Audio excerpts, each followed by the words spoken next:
Keempat sahabat Adit, Romo, Sarah, dan Doni memutuskan untuk mendaki Gunung Ciremai untuk pertama kalinya. Mereka sudah menyiapkan perlengkapan dan berlatih fisik selama berminggu-minggu. Namun, ada satu hal yang mereka abaikan, yaitu cerita-cerita mistis yang beredar tentang gunung ini. Masyarakat sekitar sering mengatakan bahwa gunung ini adalah tempat yang angker, dihuni oleh makhluk gaib yang tidak menyukai kehadiran manusia. Pendakian dimulai pada pagi hari yang cerah. Suasana riang menyelimuti mereka saat berjalan menuju pos pertama. Mereka bercanda, tertawa, dan tidak ada yang tampak aneh. Namun, saat memasuki area hutan yang lebih lebat, Sarah merasa udara berubah menjadi lebih dingin dan sunyi. Ia merasa seperti diawasi, tetapi berusaha mengabaikannya. Ketika mereka mencapai pos ketiga, kabut tebal tiba-tiba turun, menyelimuti seluruh area. Kabut itu begitu pekat sehingga jarak pandang mereka hanya beberapa meter ke depan. Mereka berusaha tetap tenang dan melanjutkan perjalanan. Namun, semakin lama mereka berjalan, jalur pendakian mulai terasa asing. Pohon-pohon tampak semakin tua dan berlumut, serta suara alam yang biasa menemani mereka perlahan hilang. Hanya ada kesunyian yang menekan, membuat mereka mulai panik. "Sepertinya kita salah jalan," bisik Doni. Suaranya bergetar, dan ia tampak waspada, seolah-olah ada sesuatu yang mengintai di balik pepohonan. Adit mencoba memimpin dan mencari jalan kembali, namun setiap jalur yang mereka ambil tampak seperti berputar-putar di tempat yang sama. Pohon-pohon itu mulai tampak mirip satu sama lain, seolah-olah hutan ini hidup dan sedang bermain-main dengan mereka. Tiba-tiba, Sarah melihat sesuatu di kejauhan, sosok putih yang berdiri di antara pepohonan. Wajah sosok itu tidak terlihat, namun kehadirannya membuat jantung Sarah berdebar kencang. "Kalian lihat itu?" tanyanya, menunjuk ke arah sosok tersebut. Namun, saat yang lain melihat ke arah yang sama, sosok itu sudah menghilang. Mereka menganggap Sarah hanya berhalusinasi karena kelelahan. Tapi di dalam hatinya, Sarah tahu bahwa ada yang tidak beres. Saat malam mulai mendekat, mereka memutuskan untuk mendirikan tenda di tengah hutan. Mereka membuat api unggun untuk memberikan sedikit penerangan dan kenyamanan. Namun, begitu api menyala, terdengar suara-suara aneh dari kejauhan. Seperti suara langkah kaki, atau bisikan lembut yang sulit dimengerti. Dalam ketakutan, mereka mencoba mengabaikan suara-suara tersebut dan berusaha tidur.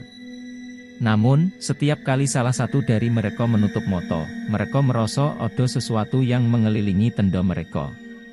Seperti bayangan hitam yang bergerak-gerak cepat, membuat bulu kuduk mereka meremang. Pada suatu saat di malam hari, Adit tiba-tiba bangun dan keluar dari tenda tanpa sepengetahuan yang lain. Ketika Rama menyadari bahwa Adit tidak ada, dia segera membangunkan Doni dan Sarah. Mereka panik dan segera mencari Adit di sekitar tenda. Dengan bantuan senter, mereka memanggil-manggil namanya, namun tidak ada jawaban. Beberapa menit kemudian, mereka melihat sosok Adit berdiri di antara pohon dengan tatapan kosong. Ketika mereka menghampirinya, Adit hanya tersenyum aneh dan berkata, "Aku dipanggil, mereka mengajakku pergi." Ketiganya terkejut dan mencoba menarik Adit kembali ke tenda, namun ia meronta-ronta dan terus melihat ke dalam kegelapan hutan. Suara bisikan semakin jelas terdengar di telinga mereka, seakan ada makhluk-makhluk tak terlihat yang memanggil mereka. Ketika pagi akhirnya tiba, kabut tebal yang menyelimuti mereka sedikit mereda. Mereka memutuskan untuk segera turun gunung, namun jalur yang mereka tempuh tampak semakin berliku dan membawa mereka lebih dalam ke hutan. Rasa takut semakin menjadi-jadi ketika mereka menemukan sebuah makam tua di tengah hutan, dengan tulisan yang sudah tidak terbaca.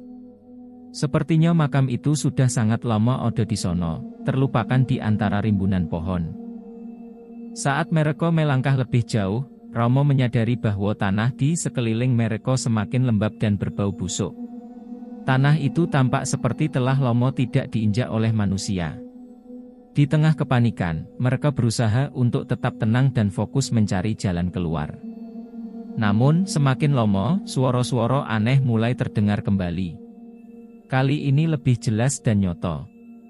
Seperti suara rintihan dan jeritan yang datang dari dalam tanah. Doni mulai gemetar dan hampir menangis ketakutan, sedangkan Sarah merasa ada sesuatu yang mengikutinya dari belakang. Ketika malam mulai turun lagi, mereka merasa semakin terjebak. Udara semakin dingin, dan kegelapan tampak lebih menakutkan dari sebelumnya. Di tengah hutan, mereka melihat sosok-sosok bayangan yang berdiri di antara pepohonan, mengawasi mereka tanpa bergerak. Sosok-sosok itu tidak memiliki wajah, hanya bayangan hitam dengan mata kosong yang menyolok dalam gelap. Dengan sisa tenaga, mereka mencoba berlari, namun semakin mereka berlari, sosok-sosok itu semakin dekat. Mereka merasa tidak ada jalan keluar dari hutan ini.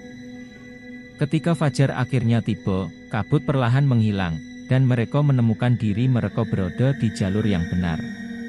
Tanpa menoleh ke belakang, mereka berlari turun gunung, tidak peduli dengan apapun yang ada di sekitar mereka. Mereka akhirnya tiba di pos pendakian dengan selamat, namun ketakutan di wajah mereka tidak hilang. Sejak saat itu, mereka tidak pernah berbicara tentang apa yang mereka alami di Gunung Ciremai. Mereka tahu bahwa gunung itu menyimpan misteri yang mungkin tidak akan pernah terungkap.